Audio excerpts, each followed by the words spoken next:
There's a Native American survival technique so powerful it could save your life in dozens of different emergency situations, yet no school in America teaches it. While your education system wastes time on standardized tests and theoretical knowledge you'll never use, they're ignoring practical survival wisdom that sustained entire civilizations for thousands of years. This isn't some obscure bushcraft hobby. It's a fundamental life skill that every human should know. But modern society has deliberately kept you ignorant of techniques that could mean the difference between life and death. Let's talk about why your education failed you in the most fundamental way possible. You spent 12 years learning algebra you'll never use, memorizing dates of battles that don't matter, and studying literature that has zero practical application in real life. But nobody ever taught you how to find water when you're dying of thirst, how to stay warm when you're freezing to death, or how to signal for help when you're lost and alone. Your schools prepared you to be a good employee, not a capable human being who can handle actual emergencies. The survival technique we're discussing today is called the debris hut, and it represents everything wrong with modern education's priorities. This single skill could keep you alive in situations where people with college degrees die of exposure, yet it's completely absent from every curriculum in the country. Native Americans perfected this technique thousands of years ago, and it's so effective that it can maintain your body temperature in sub-zero conditions using nothing but materials you can find anywhere in nature. But here's the really infuriating part. This isn't advanced knowledge that requires years of study. A 12-year-old Native American child could build a debris hut that would keep them comfortable through a blizzard, while modern adults with advanced degrees would freeze to death in the same conditions because nobody ever taught them practical survival skills. We've created a generation of people who can calculate mortgage payments but can't build shelter to save their lives. The debris hut works on principles so simple that our ancestors understood them intuitively, yet modern people are completely ignorant of thermal dynamics, insulation properties, and heat retention techniques that could save their lives. This isn't rocket science. It's basic physics applied to survival situations. But your education system was too busy teaching you about the French Revolution to bother explaining how insulation actually works, or why certain materials trap heat more effectively than others. Construction begins with selecting the right location, and this alone demonstrates how much practical knowledge schools ignore. Native Americans understood microclimate variations, drainage patterns, wind protection, and ground insulation principles that determine whether your shelter keeps you alive or becomes your tomb. They could read landscape features to identify the safest, warmest, and most protected locations for emergency shelter construction. Modern people walk past perfect shelter sites without recognizing them because nobody taught them to observe their environment critically. You've been trained to navigate using GPS devices and follow marked trails, but you never learned to read natural signs that indicate safety, danger, or resource availability. Native American children learned these skills as naturally as modern kids learn to use smartphones, because their lives depended on environmental awareness rather than technological dependency.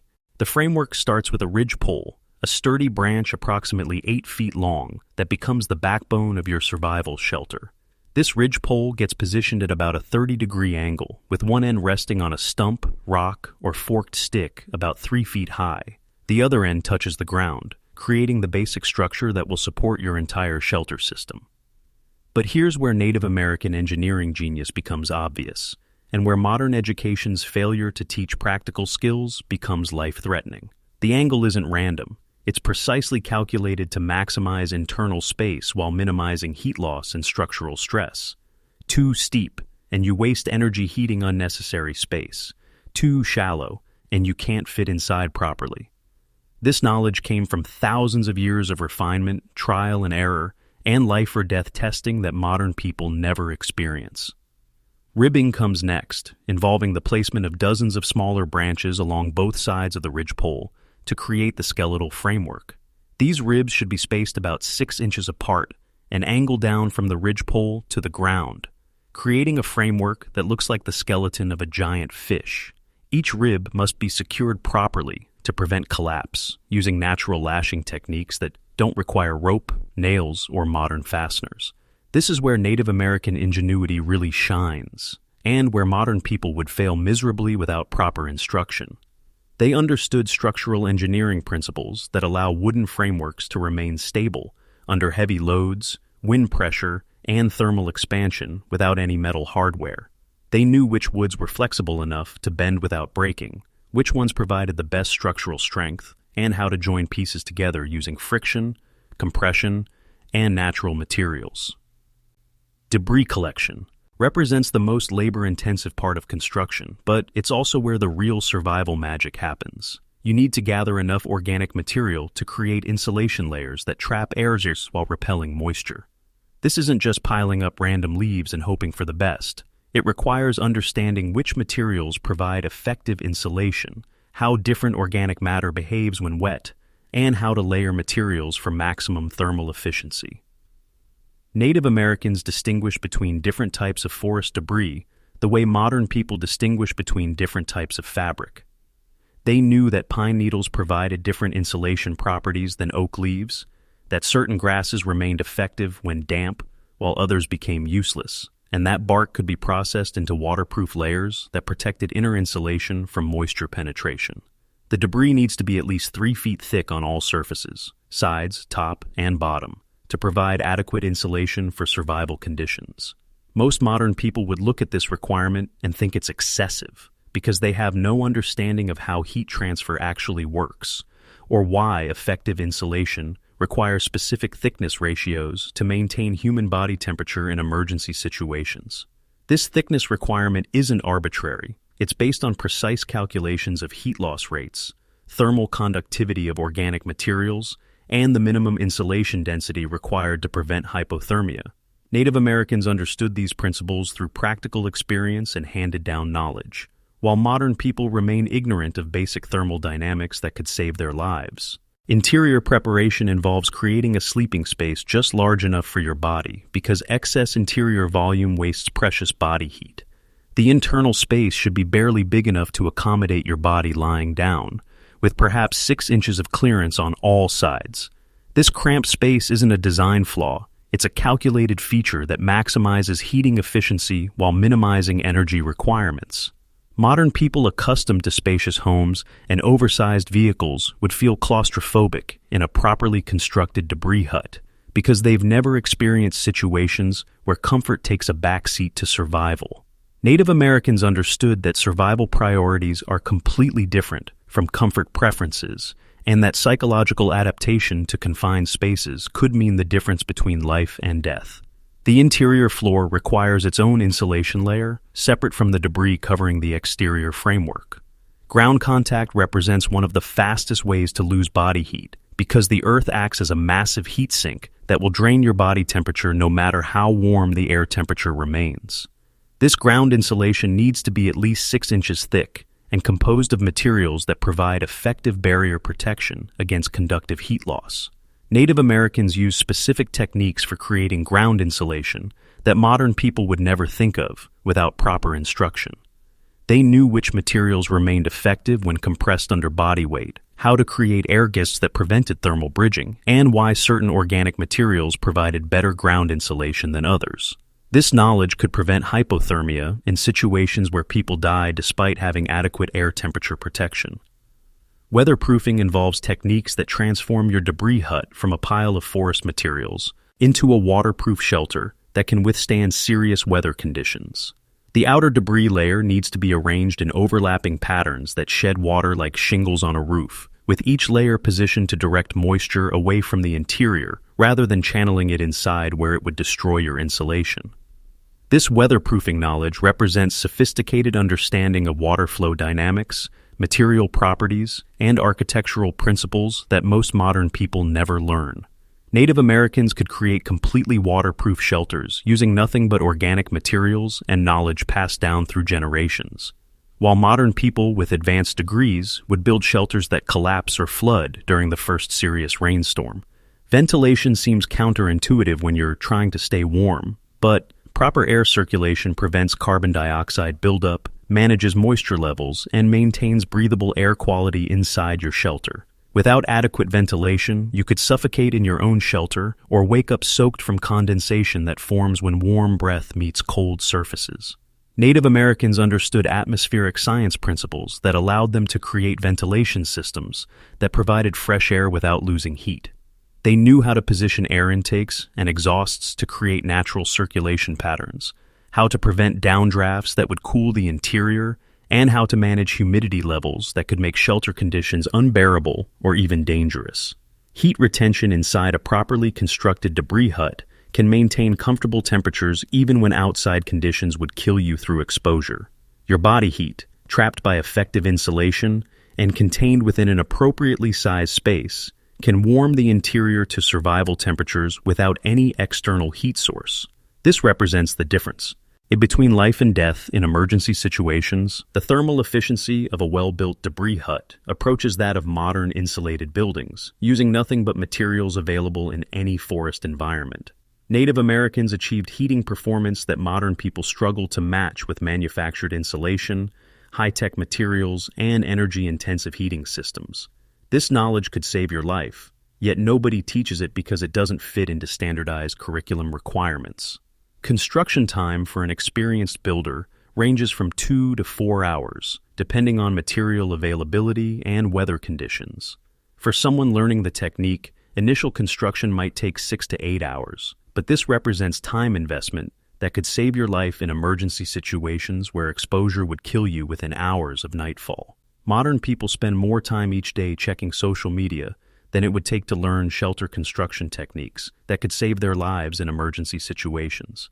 We've been programmed to prioritize entertainment and digital distraction over practical skills that have actual survival value because our education system and cultural priorities are completely backwards.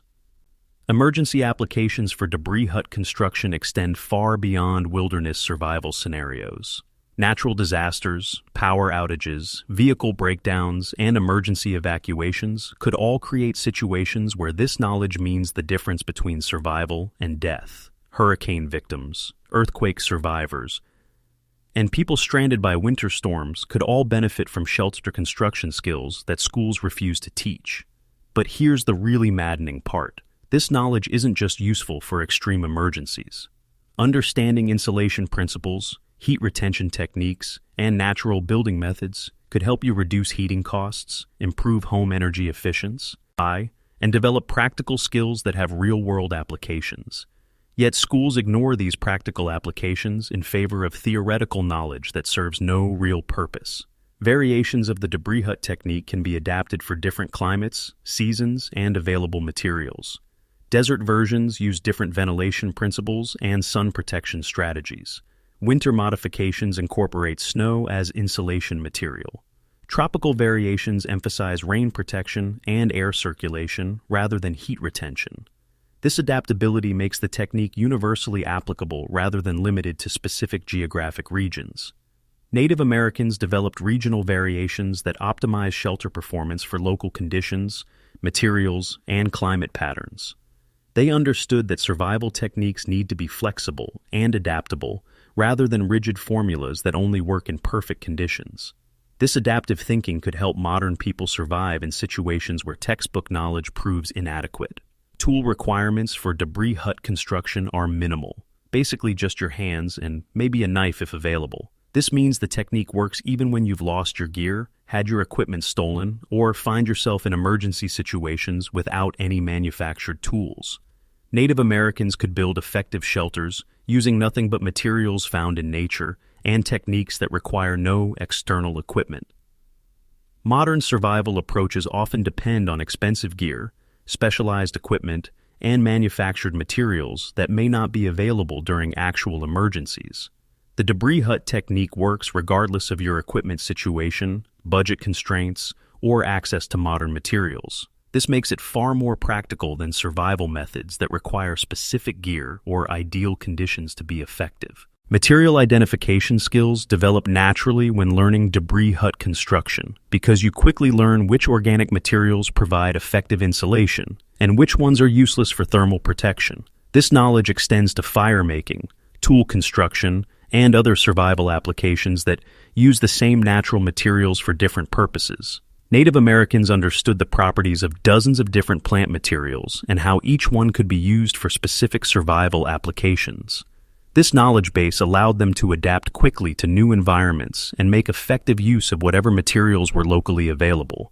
Modern people lack this fundamental understanding of natural materials and their practical applications. Practice opportunities exist in your backyard, local parks, and virtually any location with trees and organic debris. You don't need to wait for an emergency to learn these techniques. You can develop proficiency during safe practice sessions that build skills and confidence without any risk, but most people never bother learning practical skills until it's too late to make a difference. The learning curve for debris hut construction is surprisingly gentle. Most people can build functional emergency shelters after just 1 or 2 practice attempts. The technique doesn't require exceptional physical strength, expensive tools, or perfect conditions. It works in rain, snow, or sunshine, using materials available in virtually any natural environment. This accessibility makes it perfect for emergency preparedness, yet schools continue ignoring it completely. The reason schools don't teach debris hut construction or other practical survival skills isn't because the knowledge is difficult or dangerous.